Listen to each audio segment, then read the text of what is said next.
Welcome viewer, I am Murugan S.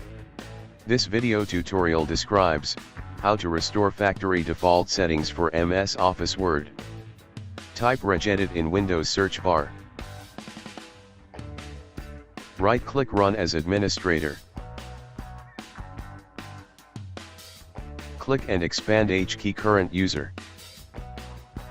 Click and expand software. Click and expand Microsoft.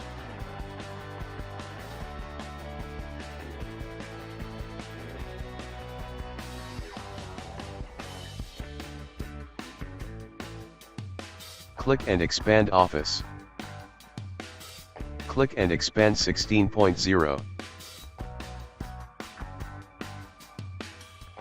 Export Word key for future use and backup purpose.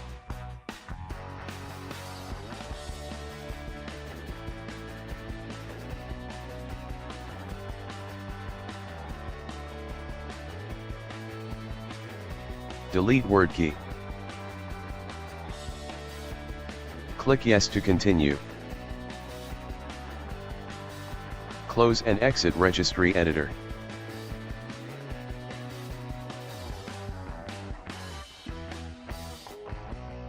Open Microsoft Word.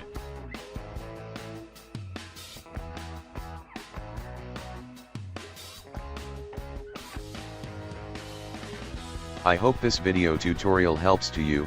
Please like, share and don't forget to subscribe my channel. Thank you very much. See you next video.